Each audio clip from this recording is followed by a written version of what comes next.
Neste vídeo, vamos introduzir o conceito de limite. O conceito de limite é a base de todo cálculo diferencial integral, ou seja, é a base de toda a disciplina de cálculo 1. Para motivar o conceito de limite, nós vamos começar estudando um problema envolvendo velocidade de um carro. Vamos simular uma ida à universidade rural, saindo do West Shopping, que fica no bairro de Campo Grande. Bom, eu simulei aqui pelo Google Maps esse itinerário, e aí aqui está dizendo que a distância percorrida é de 20,8 km em 42 minutos. Vocês sabem que em alguns trechos a gente vai andar mais rápido e em outros mais devagar. Por exemplo, quando a gente passa aqui no quilômetro 32, normalmente aqui a gente anda muito devagar, né? Muito engarrafamento aqui. Agora, quando estamos passando aqui depois da reta de Piranema, o trânsito flui muito bem. Então, ao longo desse percurso, em alguns momentos a gente vai andar mais rápido e outros momentos mais devagar. A distância do percurso é de 20,8 km e o tempo de 42 minutos. Digamos que eu queira calcular aqui a velocidade média desse percurso. Então a gente tem que considerar a posição final menos posição inicial dividido pelo tempo final menos o tempo inicial. Vamos considerar que a posição inicial e o tempo inicial são ambos iguais a zero. Então a gente está começando o percurso aqui no West Shopping, então a gente liga o cronômetro aqui e considera a posição inicial como sendo zero. A posição final vai ser a distância total percorrida e o tempo final vai ser os 42 minutos do percurso, que aqui eu estou convertendo para horas, né? Estou dividindo por 60 minutos, está dando 0,7. Então a gente substitui esses valores nesta razão e nós vamos encontrar o valor de 30 km por hora. O que é esse valor? O que esse valor significa? Significa que se eu fizer todo esse percurso aqui, né, com o meu carro, andando sempre a 30 km por hora, eu vou chegar na universidade rural em 42 minutos. Porém, a gente sabe que não é isso que acontece, né, na prática. Como eu falei, a velocidade, né, ela muda a cada momento. Uma hora você vai estar andando mais rápido, uma hora vai estar andando mais devagar. E esse 30 km por hora é o valor de uma média da velocidade, e não da velocidade real do carro quando a gente está em determinado ponto do trajeto. Digamos que eu queira calcular a velocidade do carro exatamente quando eu estou aqui passando pelo posto, né, que fica na saída da reta de Piranema. Esse trecho aqui é um trecho que o carro vai andar mais rápido, como eu falei. Então, dificilmente a velocidade aqui, nesse ponto, do veículo, nesse instante, vai ser de 30 km por hora. Vamos fazer um outro cálculo aqui. Tá? Eu vou calcular a velocidade média, não daquele trecho grande, mas sim de um trecho bem mais curto, que é do posto de gasolina até o corpo de bombeiros. Simulando de novo no Google Maps, a distância percorrida vai ser de 2 km e 200 metros e o tempo de 2 minutos. Então, de novo, vamos considerar a posição inicial aqui igual a zero e o tempo inicial também. Se eu for calcular a velocidade média desse trajeto, olha só o que eu vou obter. Então eu vou ter que calcular 2,2 km, né, que vai ser a variação da posição do carro. E embaixo eu vou dividir pelo tempo gasto, né? O tempo em minutos foi 2 minutos, né? Mas como eu quero calcular quilômetros por hora, né, a velocidade, então eu vou converter esse tempo de 2 minutos para horas. Para isso eu tenho que dividir por 60 minutos. E aí eu vou obter essa fração aqui, 1/30. Então a velocidade média vai ser a variação da posição dividido pela variação do tempo, eu vou achar 66 km por hora.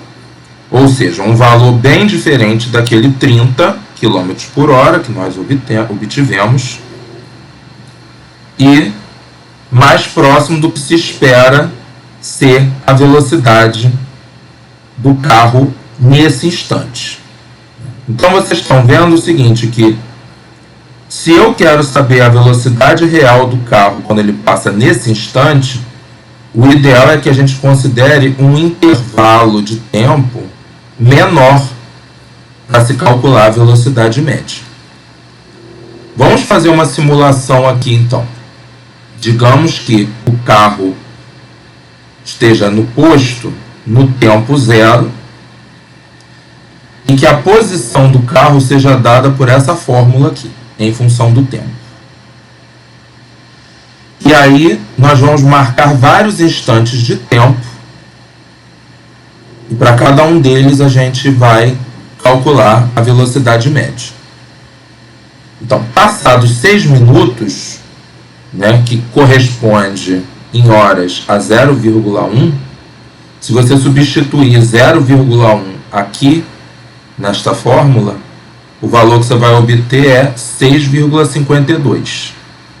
Então, em 6 minutos, o carro, partindo do posto, vai ter percorrido 6,52 km. Se você for calcular a velocidade média desse trecho aqui, do posto até esse instante, você vai calcular aqui a variação da posição dividido pela variação do tempo, vai dar 65,2 km por hora. Considerando valores cada vez menores do tempo, né, substituímos aqui, descobrimos os valores da posição do carro, e para cada um deles a gente calcula a velocidade média. E aí vocês estão vendo que quanto mais eu pego o valor do tempo e diminuo ele, tornando ele mais próximo de zero, né? Vocês estão vendo aqui, eu comecei com 0,1, depois fui para 0,05, depois fui para 0,001. O que a gente vê quando a gente calcula a velocidade média é que este valor vai se aproximando cada vez mais do número 65. Então, o chute que a gente pode dar é o quê? Que a velocidade do carro, no instante que ele estiver passando exatamente em frente ao posto, vai ser de 65 km por hora. E para calcular essa velocidade, o que a gente faz é calcular a velocidade média do tempo zero até o tempo final t e fazer esse t ficar cada vez mais próximo de zero.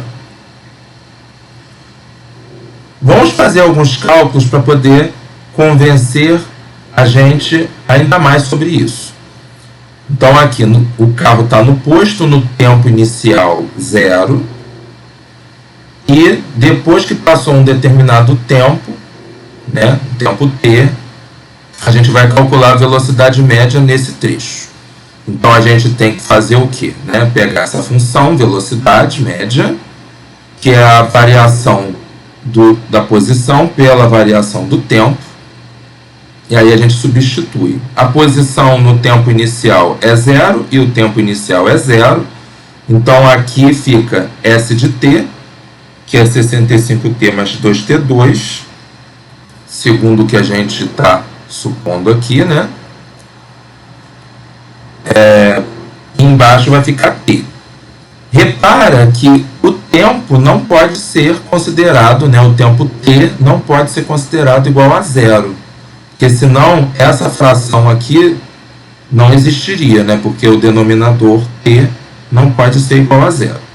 Mas a gente pode simplificar, botando t em evidência no numerador e cancelando. A gente obtém essa expressão aqui. Então, olha só, quando o tempo t se aproxima cada vez mais de zero, o que acontece com este número 65 mais 2t? Ora, quando t se aproxima de zero, o 2t, né, multiplicar um número que vai se aproximando de zero por 2, isso daqui continua muito próximo de zero, né? E aí, então, eu vou estar somando 65 com um número que está cada vez mais próximo de zero.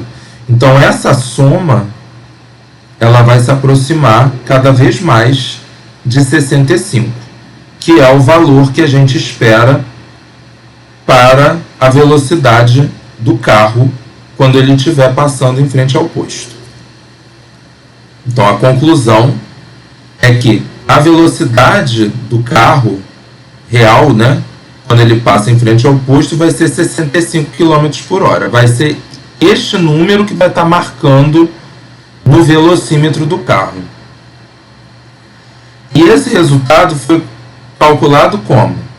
Pegamos a velocidade média, né, a expressão da velocidade média, e fizemos o valor de t ficar cada vez mais próximo de zero.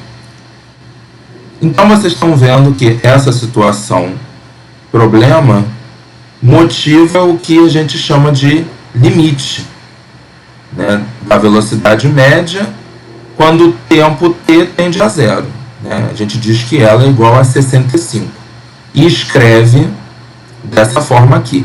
O que isso significa?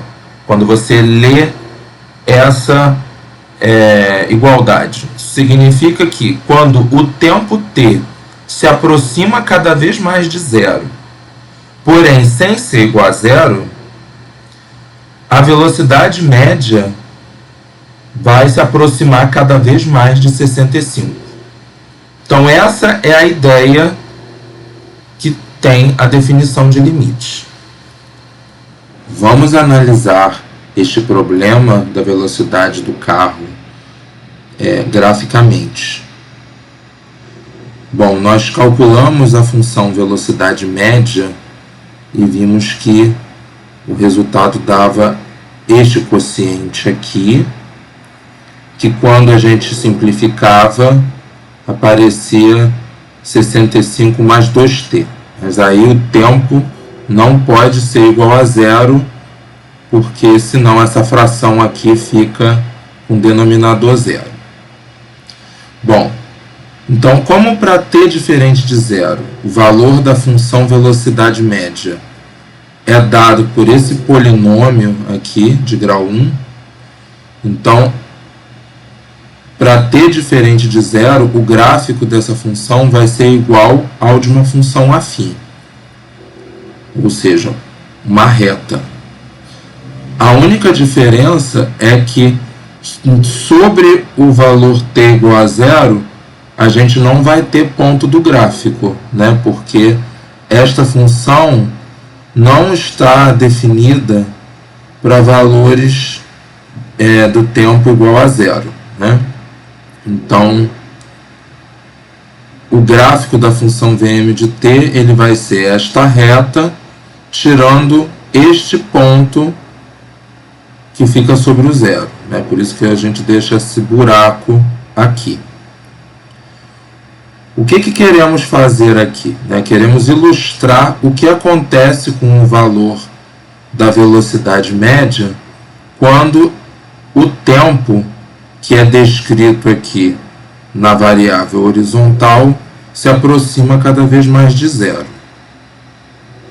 Então aqui eu montei, né? Peguei o tempo igual a 3, e aí para a gente olhar a imagem, a gente sobe uma linha vertical até bater no gráfico, bateu aqui nesse ponto D, aí a gente joga uma linha horizontal aqui e ver qual é o número que está marcando nesse ponto C.